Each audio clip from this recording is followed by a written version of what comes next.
Friends, we'll start right away um, without too much ado. Yeah, we'll just, as a small word of introduction, though Yogendra Yadav does not need an introduction. Um, we've been sort of planning this for a long time. We had one set of elections. Then we had the run-up to the Maharashtra and Haryana elections. We were looking at again trying to do an analysis. We were trying to call leaders. Many were not available. So finally, it sort of boiled down to that. At least post-elections, let's try and understand this. And who better than Yogendra to do this? Because as a euphemism, people called him a psephologist. So in every way, he was more a political animal, I would say, and not really. Psephology was one part of it, and he did make a science of it. And I remember when we were covering media in the Economic Times, he was often a source, and we used to talk on the phone. And it's great to have Yogendra finally with us at the press club. So it is basically time that we get together and as a milestone flag off and try and understand what's going on around us. The first round, all the psephologists, all the channels got it wrong, and the predictions were 260, 250.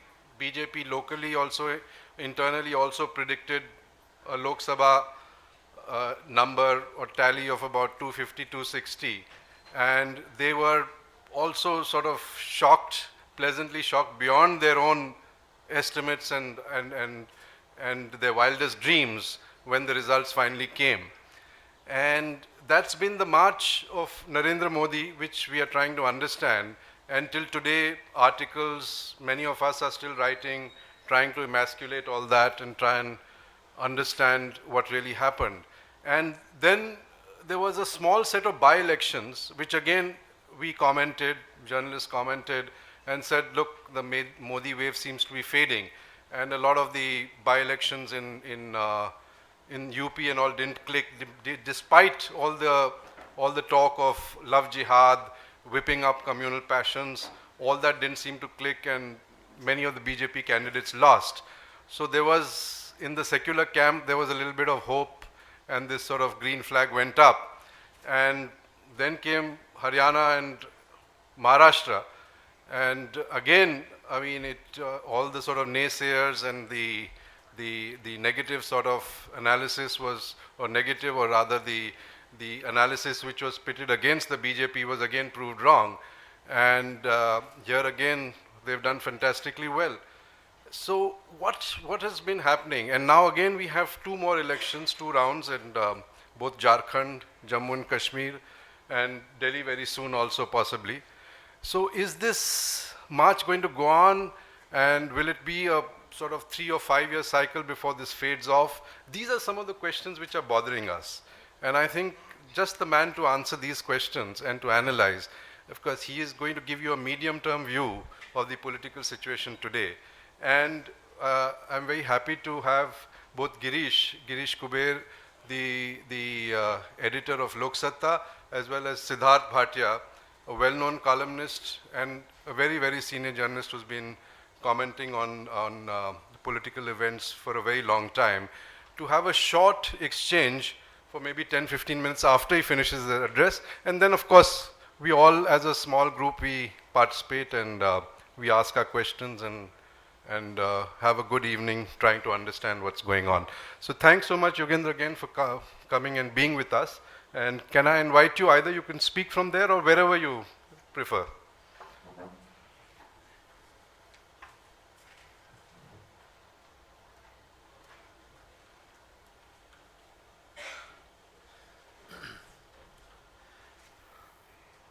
Thank you.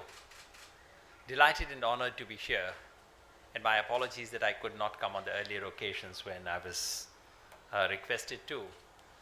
But India's public life is a strange kind of life, which leaves very little under your own control. I'm particularly grateful that you recognized the political animal in me in my previous birth as well, because that's how I used to introduce myself. I always said for the last 20 years that I'm a political animal who strayed into political science and felt very stifled by the science of it, and therefore feel quite liberated to be in the world of politics actually. Although the assumptions that all of us have are such that we somehow cannot get ourselves to imagine that politics and truth can be brought together. So every time now I'm introduced, they say, he used to be a political analyst, however, he is with Aam Admi Party, or he is with Aam Admi Party, however, today we hope he speaks as an analyst, etc. So I've always wondered why we all think that truth and politics cannot go together. My political guru, Kishan Patnaik, that's one thing he taught me, that you actually can bring the two together, and that you need to resort to falsehood only if your commitment to politics is shallow. If your commitment to politics is deep, then truth need not frighten you. So I'll try and be as truthful as I possibly can be in understanding the phenomena that confronts us. When I read the description yesterday on the internet about how my lecture has been presented, I was somewhat alarmed because I don't think I'm going to give you that much of wisdom on elections and what really happened. For that, you should actually turn to that number of the EPW. If you could just pass it on to me. This is Economic and Political Weekly of 27th September, where the CSDS team, the Lok Niti team, has produced together a national election study. And clearly I had moved on and done something else in my life, so there is no influence that I have on all this. But this is clearly the best wisdom you can get on elections. What actually happened? This is the best post-mortem of elections done by now my ex-colleagues. So I'm not going to do anything of that kind, not trying to go over that. And in any case, the time available is pretty short. So let me confine myself to a broad overview of what happened, where do we stand, what's the medium range projection, and what possibly may be a little more than medium range outlook on Indian politics. What we call the Modi wave is indeed a landmark in the evolution of our country's politics in the last 2 or 3 decades. You could say that after all the BJP has only 31%. That's true. You could say that this is the tiniest proportion of votes ever secured by a party which enjoys a majority in the parliament. That's true, because last time any party had majority with limited number of votes was 1967 and 1977, and both times the winning party had 41% votes. This time it's 31. You could say that BJP has a huge multiplier of votes into seats. Its ability to convert limited number of votes into huge number of seats is extraordinary, and that happened thanks to the fact that BJP's entire strength is concentrated in one part of India, northwest India primarily. That's all true. But let's not underestimate what happened in 2014. In this post-Congress polity, which began after 1989, we entered a new phase of Indian politics, where all of us had imagined that now majorities are impossible. In that situation, for one single party to get 31% votes and to have a clean majority in Lok Sabha is not a small achievement. Similarly, you could say that 28% or so in Maharashtra is no big deal. You could say 33% in Haryana is a victory which is largely because of multipolar contests, etc. But once again, please remember, from 10 to 12% in Haryana to 33%, one single party getting more than 100 seats after 2 decades in Maharashtra, this is not a small achievement. we are witnessing something very significant. I do not know whether we should call it Modi wave. The way I have been trained to think about politics does not put individuals at the center of it. For me, individuals matter, but they matter precisely because they represent something, something deeper, something enduring, something long term. So for me, the question is not whether you call it Modi wave, you do not call it Modi wave, you call it BJP wave, call it by any name that you want. The important thing is to unpack it and to see what has gone into the making of it and to try and see whether it holds. Under what conditions can it hold, what its implications in the medium term are. If we open it longitudinally, which is to say if we look at in terms of time horizon how it unfolded, I think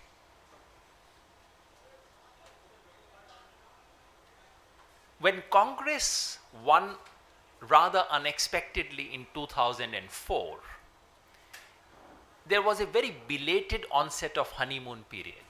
Usually the trajectory is governments come to power, honeymoon period begins, 3 years or 2 years or 3 years they enjoy honeymoon, by the 4th year things start going down.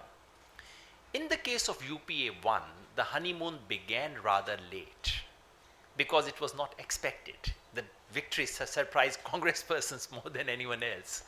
So there was a late onset of honeymoon, and for various reasons which today I cannot get into, the honeymoon continued till 2009 and managed to continue just beyond 2009. It's a strange episode that because of that belated honeymoon setting in, it continued till the next election in 2009. I'm not saying the other things did not play a role. There were many things, UPA policies, overall perception, leadership, BJP's own problems, everything played a role in it. But the end product was that UPA 2 was conceived at the time when the party had honeymoon. But the other effect was that this time the honeymoon ended very soon. So by 2010, what usually happens to governments after 3 years of governance, that had begun in 2010, beginning of 2011 and so on. And then came anti-corruption movement, which almost killed it. I can see Kumar Ketkar sitting there, and I know his very strong views on this subject. At the moment, we are not getting into whether we like it or whether we hate it. We are simply saying that Ramlila Maidan movement comes, Anna movement came, and that simply ripped apart moral legitimacy of the UPA regime. It was finished. Morally, the regime was finished then. And it opened up a huge, big vacuum in politics. So, and this is where alternatives were badly needed. You know, people were looking for an alternative. And this is the context in which the BJP marches in. I think it's safe to say that there were 3 kinds of anxieties that came up during the period 2012 to 14. One had to do with governance, other had to do with economic policy, third had to do with our cultural anxiety. And in a sense, UPA lost out on all the 3 counts, and BJP fed in, could make use of all the 3 anxieties. Anxiety on the governance front was, do we have a governance?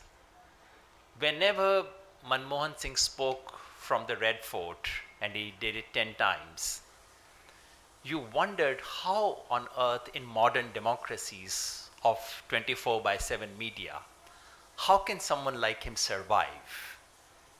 Every time he spoke, no matter whether you understood the language he was speaking in or not, you could see that there was something deeply incongruent about him being there. And by the time UPA 2 started, it was given different kinds of names. You call it policy paralysis, there was a dual carriage, There was this division of political labor between Sonia Gandhi and Manmohan Singh. Call it leadership vacuum, call it governance vacuum.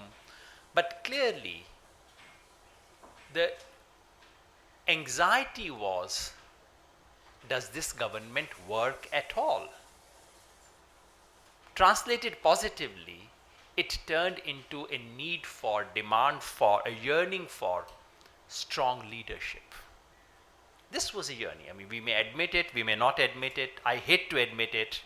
But the fact is that by the time of UPA 2's end years, there was a yearning for strong leadership. Koi to ho, someone who carries some conviction, someone who can do something, someone who has a mind of his own, someone who can get things done. That's one anxiety on governance score. On the development score, it is a fairly complex subject, and it is not for me to sort of try and unpack it all. But very broadly speaking, there was a fatigue with the welfare state model that the Congress ostensibly promoted. Ostensibly, we do not know whether they promoted or not. But I'm not even saying the welfare state had failed, because in politics what matters are perceptions. The reality, the real figures of growth and so on, they don't matter. What matters is perception. And the perception increasingly was of a regime which was based on doles, subsidies, this welfare, that welfare. Does anyone bother about country's growth or development at all? And it seems no one did. Once again, please don't get me wrong. I'm not endorsing this position, and for me, economic growth at all cost is one of the most dangerous ideologies. But at the moment, I'm simply trying to understand which anxieties fed into the making of what we call Modi wave. So the anxiety was, is anyone going to take the country forward? And this is the time when new ideas are coming up. Socialist ideologies have been discredited. A certain kind of neoliberal ideology is being promoted very aggressively by the media, and some of which seeps into the popular consciousness of the upper 1/3 of our population. And there is that anxiety, about, is someone bothered about development? This is the context in which the myth of the Gujarat model suddenly begins to have an impact. Oh, at last there is someone who can do something. Third anxiety is the anxiety of as I said, a cultural anxiety. Anxiety of the majority which begins to feel like a minority. This is exactly what happened in Sri Lanka. Overwhelming majority begins to feel like a minority and begins to react like a minority.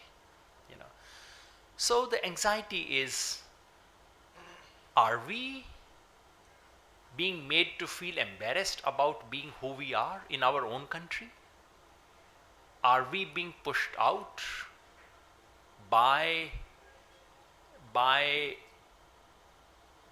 certain blackmail of the minority? Is this vote bank politics? Please remember, I don't want to be misquoted tomorrow morning. I'm not endorsing any one of these things. I could easily spend 2 hours trying to rip each of these 3 myths apart. But that's not my job. Right now, the important thing is to understand what people are doing. When something as big as this happens, the first job should be to try and understand why did people do the way they did. I think these 3 anxieties were very dominant.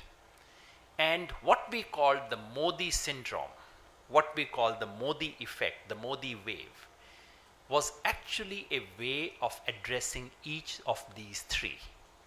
You get a strong leader, you get growth and development at all cost, no matter what. And you can say with pride in your own country that you are who you are. Why apologize for it? Let me say in parenthesis that I have argued again and again that all these three key ideas stand in deep opposition to the very idea of India. So I personally am deeply opposed to this. In the long term, all these three will take us away from the very foundation of the Indian Republic, because these are the key pillars on which Indian Republic rests: democracy, development, and diversity. And you remove these three pillars and we don't know whether India survives or not. But be as it may, we are just analyzing what happened there. And once that once there was a force that seemed to address these three, that created a situation under which this Modi wave could be created. It was not merely these three mega moves. It was, as all of us sitting in this room would easily recognize, and I don't need to labor this point very much, in order to convert this possibility into a reality. So there was Congress and Manmohan Singh create a vacuum. Narendra Modi's very astute political positioning creates the possibility of filling that vacuum.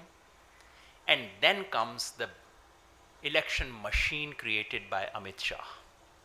What we have witnessed is the biggest, most efficient election machine in the history of Indian Republic. I thought the CPM had created something like that. CPM had created, I thought, what was the best election machine in India, in South Asia. But what BJP has created in 2014, with a very astute mix of organizational depth, enormous use of money, and very careful grip of the media, is a Frankenstein election machine. I wonder if the BJP itself may be the victim of this machine after a few years. Once you create machines of this kind, they eat you up later on. But at the moment, we are dealing with an astonishing election machine. So there is a vacuum, there is a possibility of realizing it, and there is a machine which converts that possibility into a reality. That's really what happened in 2014.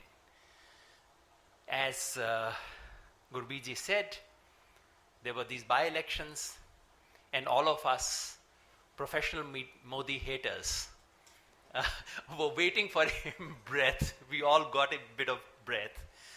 We clearly overread it. I think I'm also partly guilty of that. I think the by-elections actually demonstrated the fact that by-elections are by-elections. And in India, by-elections have never followed an overall political trajectory of the country. By-elections are always outliers. The only rule about by-elections is that they do not conform to any rule, that they are outliers. By-elections are always outliers. These by-elections were outliers. And what you see in Haryana and Maharashtra is actually more conforming to the pattern, the big pattern that we witness.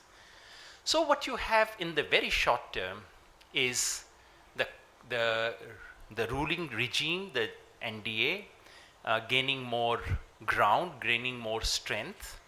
Within the NDA, BJP becoming far, far more powerful than it was. I do not know after Shiv Sena, if today's reports are correct, that Shiv Sena has basically given in.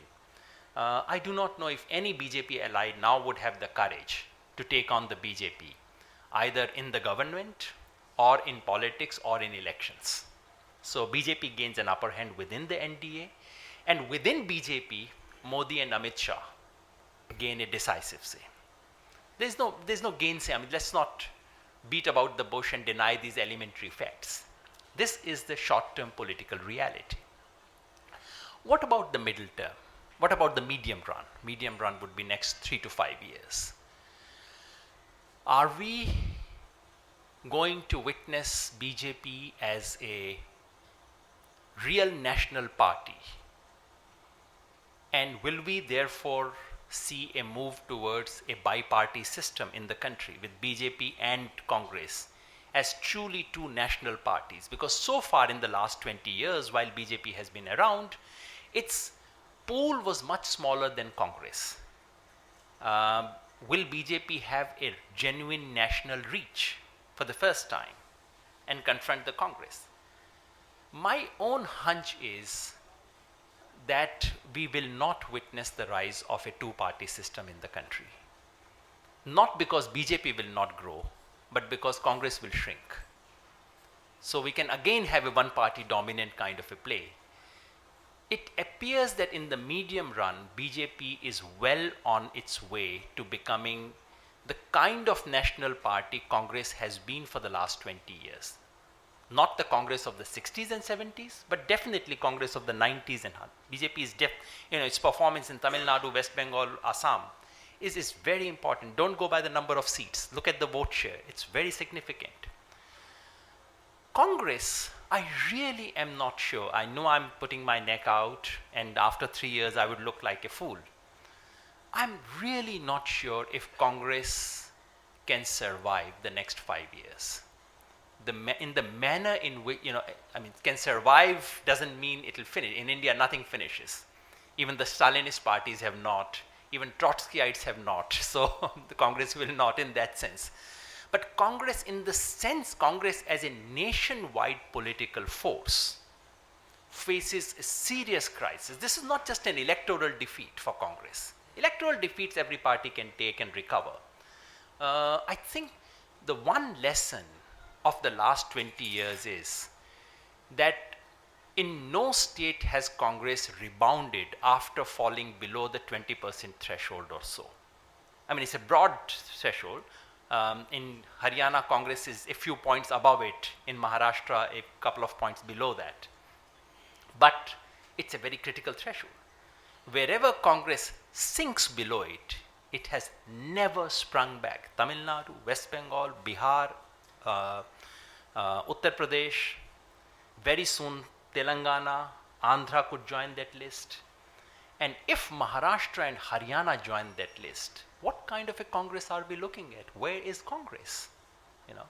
And then do remember, in that middle India from Gujarat to Odisha, Gujarat, Madhya Pradesh, Chhattisgarh, Odisha, Congress is in opposition in perpetuity. For the last 15 years, Congress is formally an opposition party with no hope in hell of coming back. So what kind of a party are we looking at? So it could trigger a realignment, a major realignment in Indian politics, where BJP emerges as a pole, not as the one dominant party of the yesteryears, but as a pole to which others oppose. Can Congress come up? Congress under Rahul Gandhi's leadership with 44 MPs? I seriously doubt it. Congressmen know many things, but one thing they don't know is street fight, opposing taking a government on the street through movements and agitations. And that is what is called for. So I don't know if Congress can really take it on. Can anti-Congress, anti-BJP coalition strategy work, which is the way it's being tried out in Bihar? My own sense is that it would be short-term gains and long-term losses for anti-BJP forces. The strategy adopted by Nitish and Lalu in Bihar will in the long term consolidate the BJP. Because actually it would suddenly open up lots of spaces for BJP to occupy. If the state becomes BJP versus anti-BJP, BJP will become a stronger force. Even when it loses elections, it will become a long-term stronger power. So simple anti-BJP politics will not work. And that's where the challenge is. So this challenge to my mind also opens up a possibility. The possibility is that for the last 2 or 3 decades, an alternative politics has been sort of striving to emerge in our country. And the biggest stumbling block for alternative politics in our country was not the BJP, because BJP never actually captured that space. The biggest stumbling block was actually Congress. It is Congress which had the Dalit votes, which had Adivasi votes, which had the poor, which had the marginalized. By default, all of them went to the Congress. Once their old habits of mind are unplugged, even if they voted for the BJP in this election,